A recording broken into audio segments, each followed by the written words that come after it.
You're wasting time with Arrow Productions. There are many reasons a movie might not match what it is based on. In this video, we're mainly looking at classics in one medium that have become dated on film. We're looking at two sources and going in reverse chronological order. The Great Gatsby was a novel from the jazz age of the 1920s, but it transcends its time and has been regarded as a classic for decades. If you have your doubts about the book being dated, you can look at the era's other big seller, The Plastic Age by Percy Marx, which is frozen in time. When Baz Luhrmann made his adaptation in 2013, he knew that making a classic might be a draining proposition, as Orson Welles would often find out. On the other hand, if you make something dated, you can make a lot of money right now.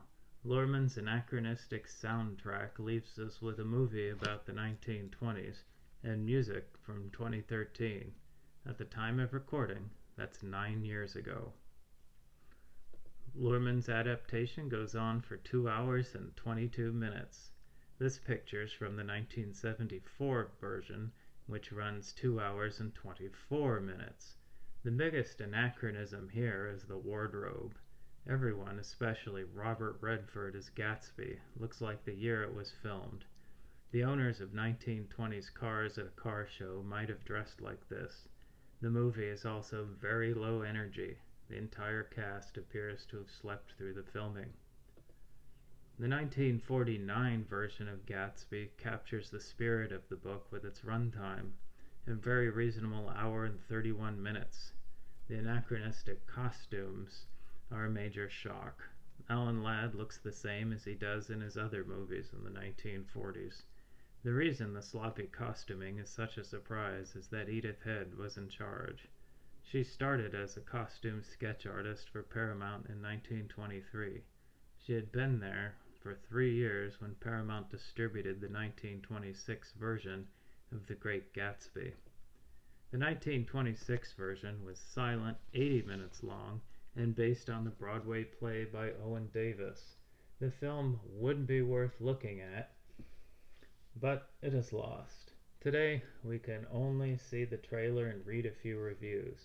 I was also unable to locate much about the play. Another constant source of dated and otherwise bad adaptations is William Shakespeare.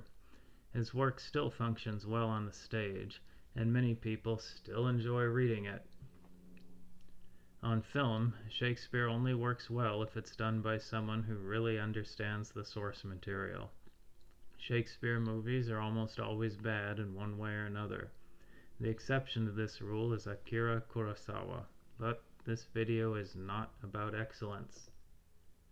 In 1996, Baz Luhrmann turned Romeo and Juliet into a loud 90s movie. He knew that aging yet hip teachers would show his film to high school students in much the same way that the Zeffirelli version was shown to previous generations. Both films served as annuities for their makers. The one thing that Luhrmann nailed was the running time, exactly 2 hours. Although Shakespeare's opening narration says that Romeo and Juliet is now the 2 hours traffic of our stage, Zeffirelli's lazy adaptation managed even to get that wrong, winding around for an extra 18 minutes. Zeffirelli's Shakespeare in 1968 is like the 1974 Gatsby. Everyone sleeps through the movie. Like all the movies on this list, it went on to age badly. So, did we miss anything? Let us know in the comments. This series could go on forever, but we're too lazy for that to happen.